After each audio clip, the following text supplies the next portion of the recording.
Welcome to a wet and windy soccer Saturday, live from the Dubliners. FA Cup weekend, Kev. It's pouring with here in Dubai, so it's like a traditional third round day, isn't it? Looking forward to it. So Soccer Saturday, live from the Dubliners. FA Cup third round weekend. The magic of the cup, guaranteed Wembley dreams, unless you're a QPR fan, because it's a guaranteed defeat for you today. Welcome to Hollywood Ball's Soccer Saturday.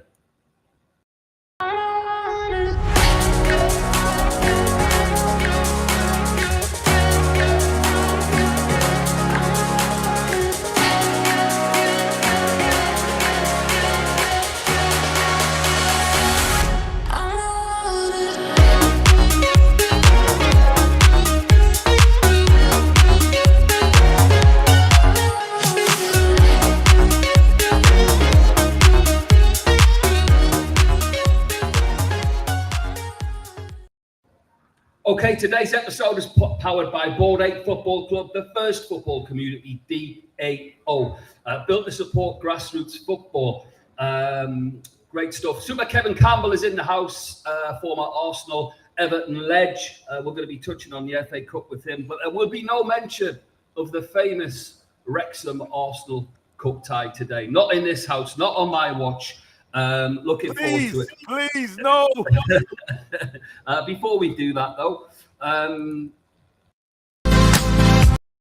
helps if I press the wrong button. Got to pay a very sad tribute to the main man, Gianluca Vialli, who we sadly lost. Been a terrible start of the year for football fans and legends leaving us. Kev, memories of the great man yourself? Yeah, some great memories, Pete, if I'm honest with you. I remember being a youngster coming through and Arsenal playing pre-season tournaments against Sampdoria. And that's where Mancini and Vialli, Lombardo were part of that team. And Vialli was class. And obviously later on he comes and joins Chelsea. And he makes as an Italian in the top division in England, he was one of the standard bearers, wasn't he? He was an absolutely fantastic player. A superhuman being as well, Pete. Yeah. So I believe I've met him a couple of times, but I haven't been in his company as much as some of the others. But so many people speak so highly of this man, and it's another big loss for us, Pete. Massive. One of the interesting ones. You remember Neil Redfern, Barnsley fame. Yeah. A lot of the TV yesterday in the UK was showing that day where he scored 4 goals at Barnsley.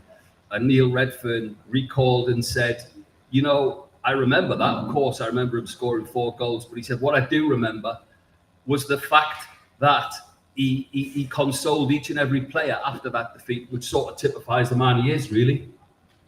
Well, yeah. I mean, look, he was a gentleman, Pete.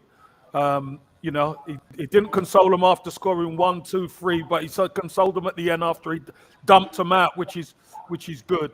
But Pete, listen, it's all part of the game, and there are some gentlemen were still left in the game, and sadly, again, we lose one of the real good ones.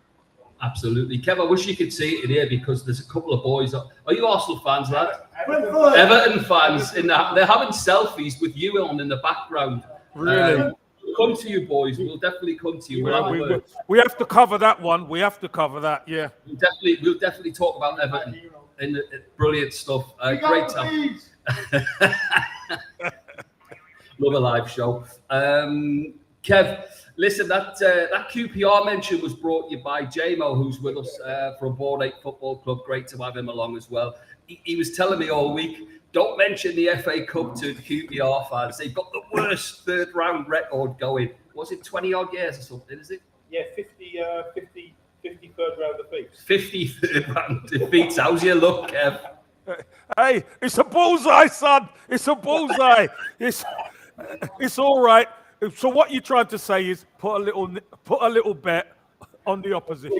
There you go. Yeah. Well, Kev, you know what I'm going to say now, don't you? I've just told JMO, so you can relay it to him. I've backed QPR today. Hey, well, if he's back QPR, you're definitely losing. The mocker man's on you. You're definitely losing. Oh, okay. God. Listen, we will start with last night because the cup did start last night. Everton fans might want to put their hands across their ears. But listen, it was always going to be a tough ask. Man U 7 on the bounce, Kev, now. And I suppose the only positive Everton fans can probably take from that is they're not losing domestic points in it, are they? No, they're not, Pete. But look, there's a lot of problems at Everton right now with the board, the squad. The squad needs a total refurb. Everyone's known that for years. Frank Lampard's inherited this problem, Pete, and that is the problem. He hasn't been backed. He hasn't been able to make this squad his own. And if you're a new manager, that's what you've got to do. So it was always a tough ask at Old Trafford. And David De Gea even tried to give Everton a leg up, Pete. Let's be honest.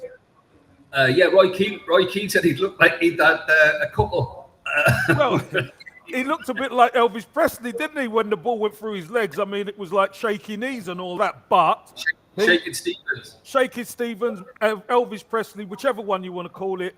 But unfortunately, Everton just don't have the quality to compete with Manchester United right now. And, United deserve to win the game, Pete. Can't say they didn't. And Everton back to the drawing board a little bit. A few shout-outs. Barry Ashworth's online in the house. He's asking if you enjoyed the game last night. Listen, Everton boys, that Barry Ashworth's in the house.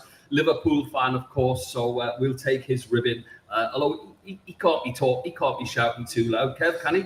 Liverpool? Well, I don't know what Rocky's crawled out of after Liverpool at Brentford, mate. After Brentford, he was quiet as a mouse, locked up in the fridge, apparently. But you know what? The Blues, we take our hits when it happens sometimes, Pete, and we take this one. United were the better side. Okay, moving swiftly on then. Before we get back into the FA Cup, let's have a quick chat about our two teams because we faced off. You're probably the only Arsenal person connected with Arsenal that hasn't. We moved on. We did our show. We talked about it, and we moved on from it. Quite a few Arsenal fans haven't. It's similar to what I said to you, Kev, last week. Newcastle were frustrated against Leeds United. Arsenal were frustrated against Newcastle. It's football, isn't it? And you've got to play to your strengths. And the one thing I will say about Newcastle and Eddie Howe, they've got more than a one-dimensional team now, so they can play attacking football, but they know how to shut up shop as well. Well, they defended brilliantly, Pete. If I'm honest with you, Arsenal had opportunities, Pete. Let's not take that away. Arsenal did have opportunities. Their finishing boots were probably left in the dressing room, and Arsenal were left hoping that VAR is going to help them out, and VAR helps nobody. You know that as much as I do. So I just thought Newcastle defended well. Arsenal didn't have enough in the last third, Pete, to break Newcastle down. And the point, listen, I'm happy with a point, I've got to say. I wanted to win, didn't get it.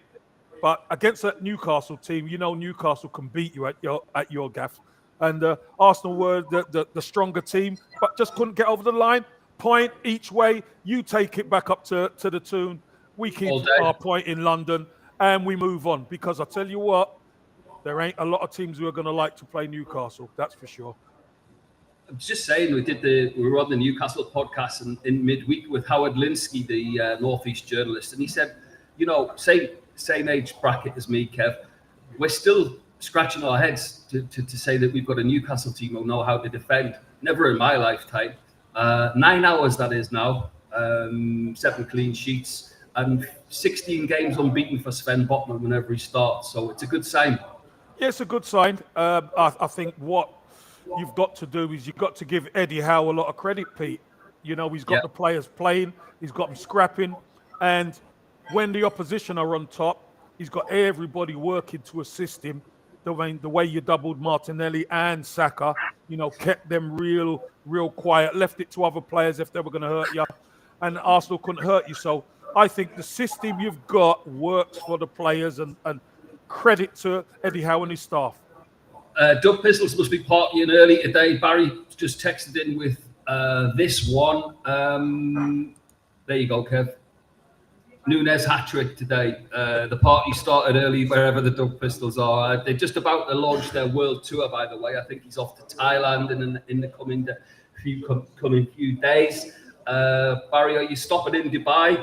Let me know if you are, and we'll try and catch up. Okay, no doubt the tie of the round, Kev, for the purists. It's City against Chelsea. It's something I wanted to ask you about, though, is City can almost afford to have a dedicated cup team that could challenge anyway in Europe and the Premier League. You know, I know a lot of teams now have second sides where they have a cup side, but the City cup side could probably challenge in Europe as well. Yeah, they probably could, Pete.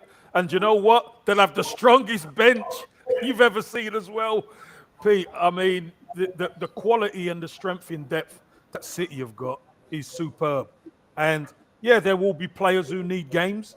And the players who need games, Pete, will get into most Premiership sides, first 11. So that's just the strength of the football club. What is it, for three? They've won, what, out of the last 4 or 5, they've won 3 or 4 Premier Leagues. You know, they want to do the business in Europe, but they have this side who can mix it in the FA Cup. So it's going to be an interesting one, what City team play and what Chelsea side play as well. Does Jack Grealish figure this weekend? Because he's starting to figure a lot more, isn't he? He's starting to have a bit more of what we thought originally Jack Grealish would do about him. I do. I think Jack Grealish plays. I think he starts in this game. He came on to good effect, Pete, and set up the winner in the league game against Chelsea. So why not? I think Mahrez and Jack Grealish probably will start for City today. Okay, it is in the script, Kev, so sorry to bring it up. Mickey Thomas and all that, Wrexham. It does feature on my radar today because the Hollywood owners of Wrexham now, they've been studying the FA Cup. They go to 1987 winners, Keith Houchin and all that. 1987 Coventry famed over the 3-2 win Spurs. Quite a nice tie for the purists, that one, Wrexham and Coventry. Yeah, that'll be a really good game, Pete. Coventry on a bad side. And Wrexham, they're flying at the moment with their new owners, etc. The community's really behind the regime, so that makes such a big difference. And you know, Wrexham, just the mention of Wrexham to me, Pete, brings back horror memories. I've got to tell you, memories, Pete. It was going all right, Kev, and I've sort of had a rerun of the game. 92, J-Mo's here, he called it. Not to dwell too much on it, but you were doing all right while you were on. Then you went off, Perry Groves came on, and it all went... Pete, that's what I was trying to tell Jules Graham on the way home, Pete, but we were in silence, Pete, on the way home, and then the bus broke down. So you could imagine, the bus breaks down, nobody's talking, all the Arsenal fans are giving it out the windows to the coach. Then this probably a coach from the Carry On films turned up, Pete. It was that old. And we had to go, oh, Pete, it went from bad to worse, mate. Was Sid James driving it? Well, if it weren't Sid James, it was Kenneth Williams, one of the two, I'm telling you. Listen, we share that burden. Every football fan's got that one. And wanted to pay tribute. We sadly lost Ronnie Radford at the end of last year. Someone who is pivotal, isn't he, around this time of the year. Match of the day, BBC, that absolutely storming goal, of course, against Newcastle. Yeah. But this is what it's all about, isn't it? Third round day. Pete, it is. There's been loads of rounds beforehand that a lot of people haven't even seen. And then you get to the third round, and this is where it really takes off, isn't it? You get the giant killings, you get Premiership teams against each other.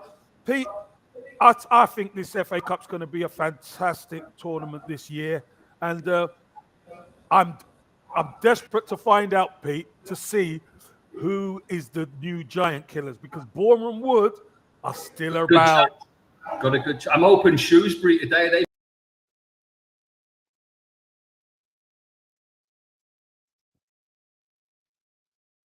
Okay is in the house as well. I've got to say hi to him. Chelsea fan. He says he's standing firm because it's depressing being a Chelsea fan at the moment.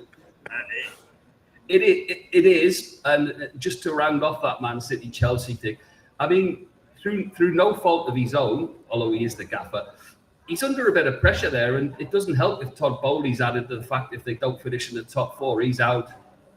Hey, Pete, listen, this is the pressure of leaving a Brighton and going to a Chelsea.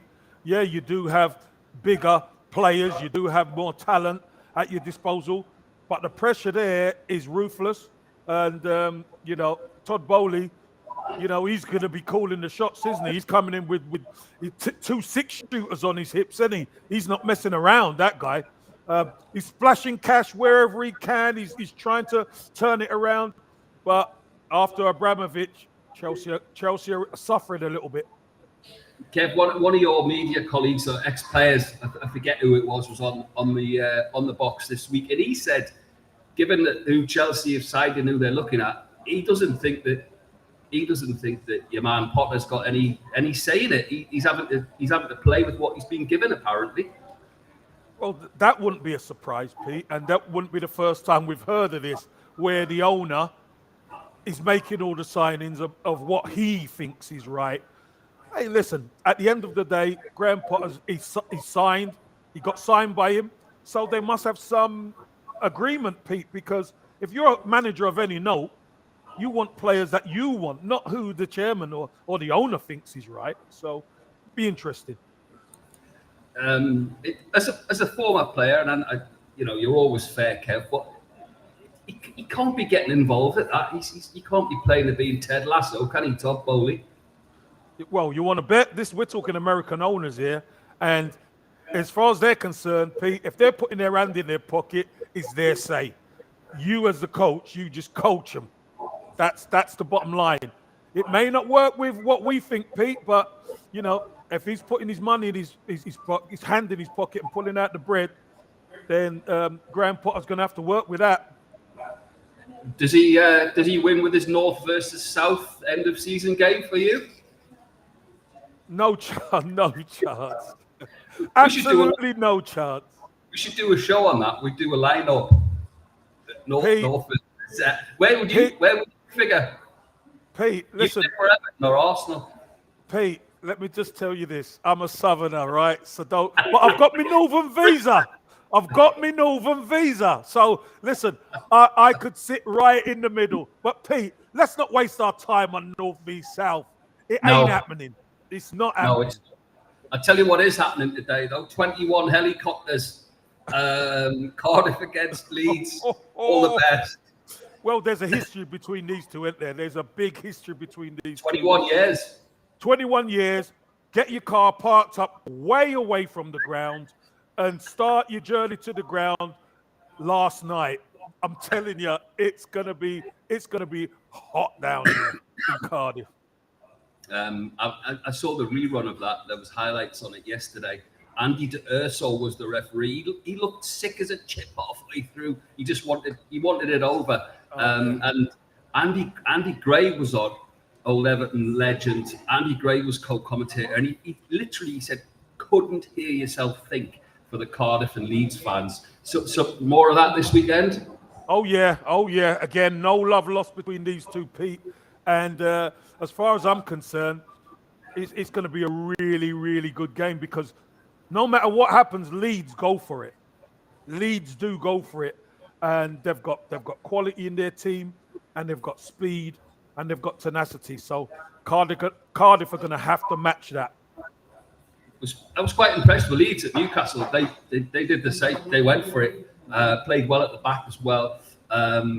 Looking forward to that one. Cardiff Leeds. 21 years. 22. Got Stato on the set today. I love it.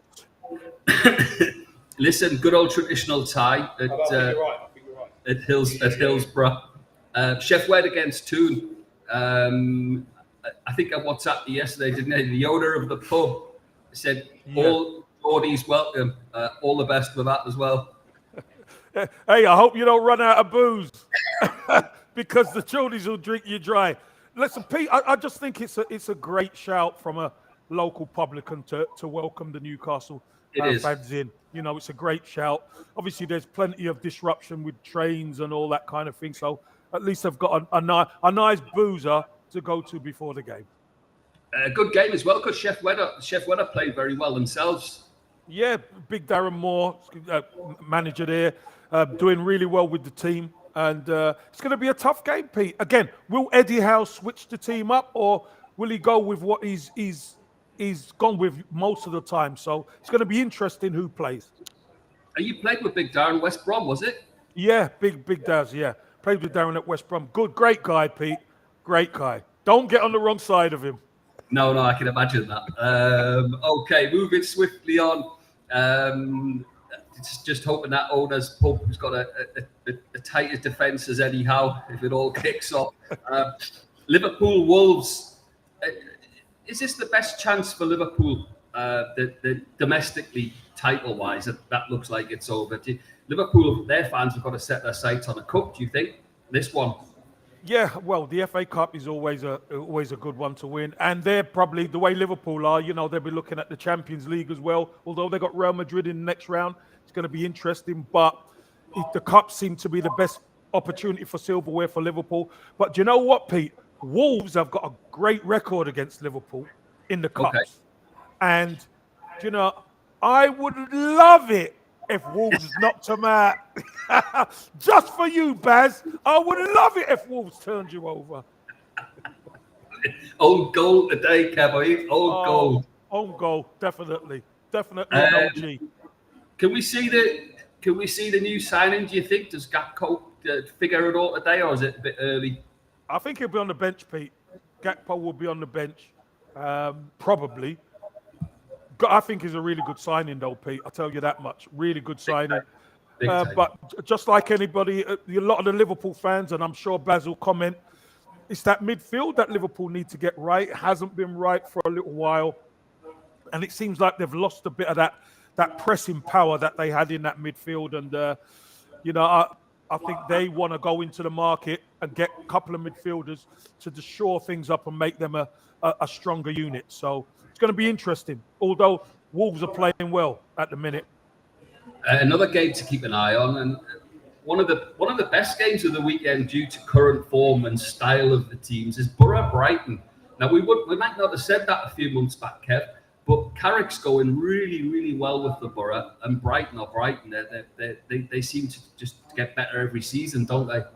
Yeah, Zerbi's done a good job at Brighton after Potter. He's probably not saying he's taken them another level, but I think he's enhanced what they do, which is good. Michael Carrick's been sensational at Borough. Great tie, Pete. And you know what?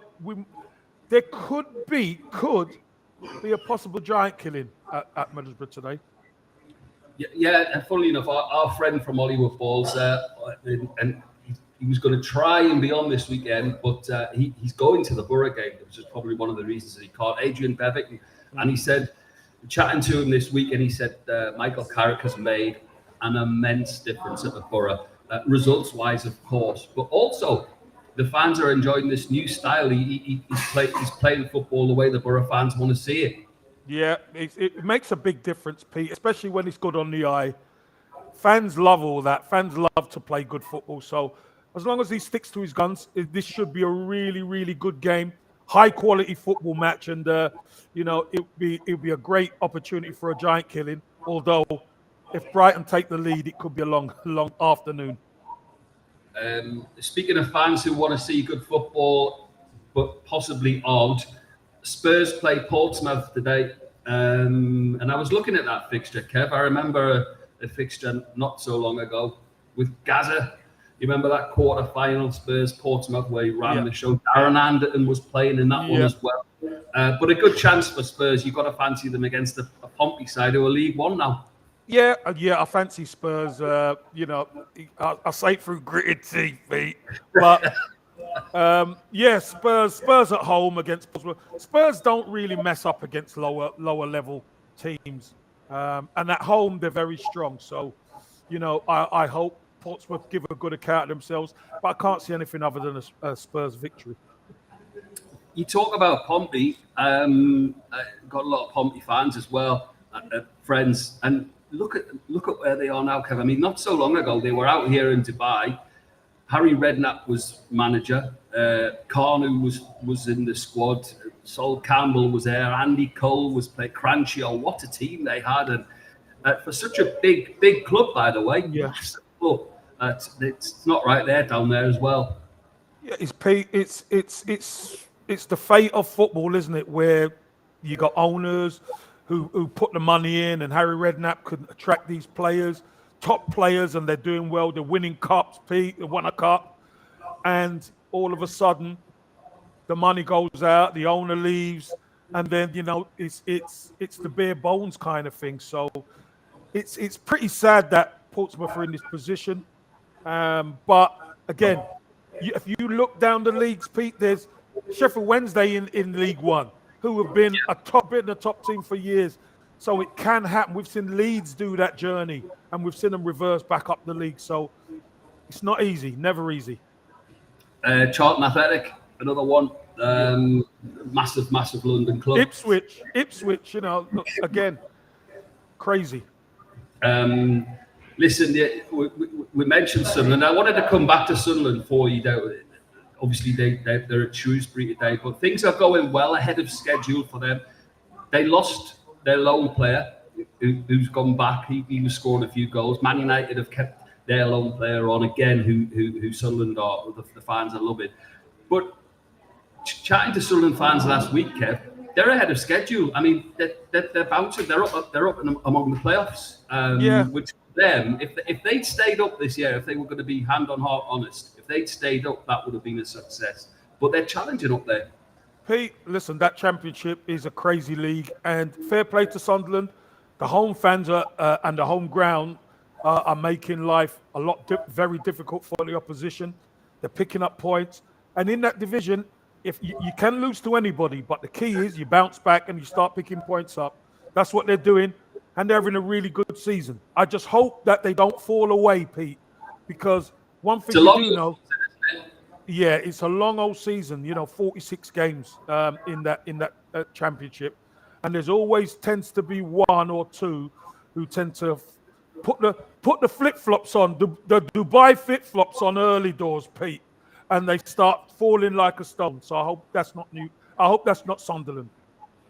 Crowd's going well again. One other stat for the Sunderland fans is that they're getting more now. If you remember when Mick McCarthy was there, they were going along well. They're regularly pulling in 40,000. Borough crowds up again. So the North East, funnily enough, last weekend, all the North East teams won. Jeff Stelling's Hartlepool. So it's a good time to be up there at the minute. Yeah, very good time to be up there, Pete. But you know what? Wouldn't it be great to get the derbies going again? The Northeast derbies. Wouldn't that be fantastic, Pete? Seeing you under pressure, sweating on Hollywood Bulls in the Dubliners, I'd love it, Pete. Listen, do you know what? Funnily enough, there's been a thing this week where the fans have been asking, do you want the derbies back? And a lot of people are saying, yeah, of course we do. It's what the North East football is all about. There's a couple have gone, nah. Too nervous. The only Derby Day advice that my old man gave me was take a draw. Always take a draw before this. And happy birthday, Big Terry. Happy birthday. Yeah, Big T. But they gained another. I'm not going to give his age away, but he gained another year. He thought he was a year older than he was, but that was his birthday present for the big man. He'd be hoping for a passage to the fourth round and a home draw for his birthday as well. Listen, we talked about Man United at the top of the show. I wanted to discuss about Rashford. He's absolutely in the form of his life at the moment, isn't he? He's on fire, Pete. Let's be honest. Last season, there was dissension, there was loss of form, there was even fans having a go, and there was him clashing with fans. This season, it just goes to show. He started the season pretty well, goes to the World Cup as a good World Cup, considering he's coming off the bench majority of the time. And then he comes back into the team, and he's being a difference maker, Pete. He is being a difference maker. He's setting goals up, he's scoring goals, he's looking a threat. So in this Ten Hag system, it seems to suit him. And I think he's his contract up at the end of the season, Pete, I believe. It is. So, there's nothing like playing up up to your talent when it's contract time. So yeah, incredible. As a former forward, Kev, I've got to ask you then, is it just as simple as obviously him believing in himself, but the manager playing to his strengths? They know how he wants to play. He loves that off the shoulder. He's got pace to burn. Previous gaffers at Man United may not have utilised that. Ten Hag's come in and gone, well, okay, that's what he does. Let's do that. Well, Pete, it sounds simple, Pete, but it never is simple with certain managers. Ten Hag is using the players as best he sees fit, and it suits them. It actually suits Marcus Rashford, this system. So, as far as Ten Hag's concerned, and Marcus Rashford, long may it continue while it lasts. Okay. London, another London tie, just looking down the list of games this weekend and today. And it'll be a welcome respite from the Premier League for West Ham, who again sadly the start of this week lost David Gold, such a mainstay as an owner. On the pitch though, Kev, it's not looking great either. They go to Brentford. I mean, how's your luck playing the team who are banging form? Yeah, that's a really tough game. London derby, East against West type thing. I think David Moyes, it got a good point at Leeds. Got a really good point. He's saying that they should have won, but Leeds play you hard all the time. So to pick a point up there was a good result. And let's see if they can keep it going. West Ham have struggled at times, no matter who they've played. But I think Paqueta showed his quality in that Leeds game, and they need him to turn up again, because Brentford are going to play them very hard, play them smart, and West Ham have to be up for it to get anything from this one. Yeah, interested in seeing a lot of people talk about Eddie Howe as, manager of the year, but there's a lot of call, and we featured it in last season, our roundup of managers of the year. But he's got, again, your man Frank. He's got to be up there. I mean, what he's doing there is it was on Sky this week. He's doing it without the budget. Look at all the players and the money that he's earned. Shipping players out to the bigger clubs. I think it's knocking on 200 million. But he just keeps replacing them with stars, and they're doing the business, aren't they? Pete, they get their recruitment right. That's important. They get their recruitment right, and when you actually look at how they played against Liverpool, and they had 2 goals disallowed, Pete, and still won 3. And some of the excuses Jurgen Klopp was coming at, Pete, I swear, Thomas Frank should have slapped him. But Pete, Brentford are not an easy side to play against. Thomas Frank has got a good squad there, and no matter who he rotates with, Pete, they play you tough. You mentioned Klopp there. He's got this habit of talking about how they don't want to spend any money. He's done all right, hasn't he? Done 120 million this window. Listen, he spent enough dough. After criticising people for spending money, I'll never do that. Next minute he spends all the dough. Then he says, "No, you shouldn't be able to spend money anymore." Listen. He's like Barry. He's a turncoat. Does he need batteries in his Casio? He probably does, Pete. But some of the moody ones. Brilliant. Just having a look as well. I watched Celtic Rangers last week north of the border. I get accused of not mentioning that. All the best. That New Year's Day as well at Ibrox. Cracking game, as it always is. I think probably Celtic would be in the happier. I think they got away with one. They went 1-up. Rangers were asleep. Then Celtic went to sleep. Rangers were 2-1 up. But never say never. What a game that is. It's still got that thrill, Kev. The New Year's Day, that you're talking the derby days. That was literally 20 copters. 20 copter game, yeah. It's a very, very serious game. Obviously, it was one new manager at Rangers, Beale. It was his first Old Firm game as a manager. And to go 1 down, and then the way they came back, Pete, second half was brilliant. But this Celtic side under Ange Postecoglou, it's incredible. They've got that fighting spirit, that never say die attitude, and they come back and they score, equalise, and they're the happier of the two, walking away with a point, because it keeps Rangers at bay. So I think there's is there 2 more Old Firm games left of the season or whatever? So it's going to be interesting to see how things go. That 9 points is it's a bit of an ask though, isn't it? That 9 points that they have. Listen, tomorrow, let's round off some big cup games tomorrow as well. And speaking of what's nearly almost a local derby, Bristol City are at home to Swansea. Just the water separating those two and that massive bridge. I know that's a needle game there down in Bristol. That's a good one to look at. Hartlepool, Stoke go to Hartlepool tomorrow. Yes, they do. Tough game. Yeah, of course. Potential banana skin, Hartlepool. You know, decent type, decent record, etc. Stoke haven't been playing particularly well, so it's going to be a tough one, Pete. And especially FA Cup. You know, these smaller teams, they tend to raise their game, so it's going to be a tough game. Villa play Stevenage. Got them going well, Unai Emery, hasn't he?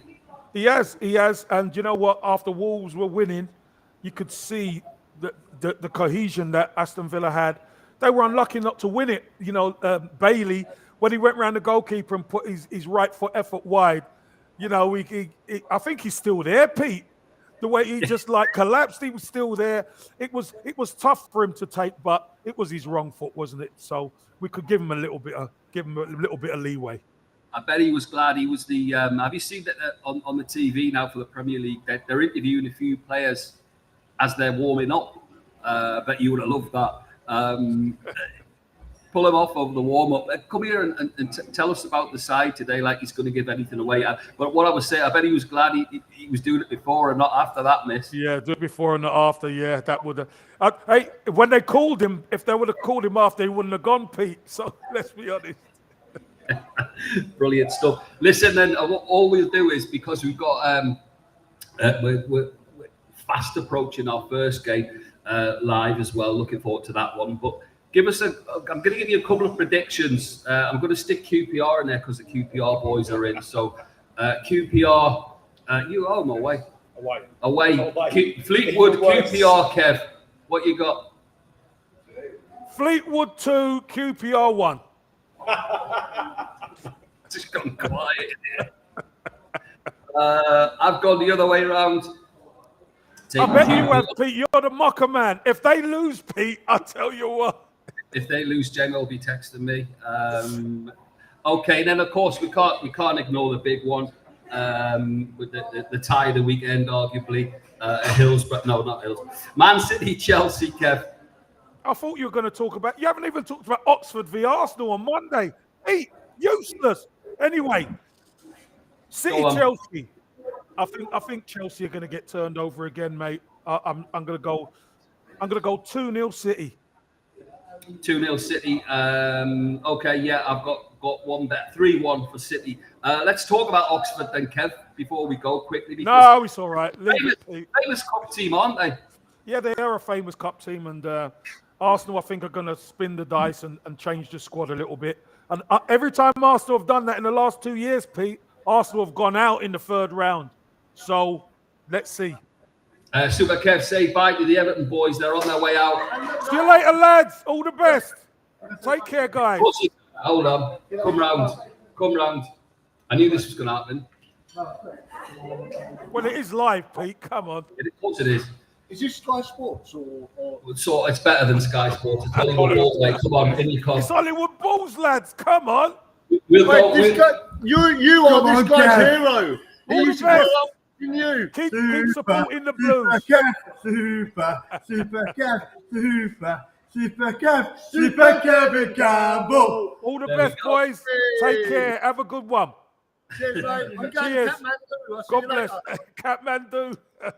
Love it. Hollywood Balls live. Thank you, guys. Take care. Safe journey off to Kathmandu. Opening the Everton supporters branch. Yeah, I'm sure. Up a mountain somewhere, yeah. Oh, he's a Watford fan. Keep that quiet as well. More managers and off dinners. Brilliant. Love a bit of live Hollywood Balls. Great stuff. Kev, great to see you. What you got on this week? Are you busy? Yeah, busy, Pete, because there's midweek games as well out there. So it's all, Pete, it's all going off this week. Trust me. Great to see you on Sky. Even better to see you on here at home as you are, Hollywood Balls. Listen, thanks to everyone here again at the Dubliners. The weather is wet and windy, so if you fancy anything, get down here. Good old hot Guinness pie. Get that on. Get the football on. And ring the bell. Ring the bell. It's happy hour. Good stuff. Listen, that's it. We'll see you again next week on Hollywood Balls. Thanks as always for watching. Take care.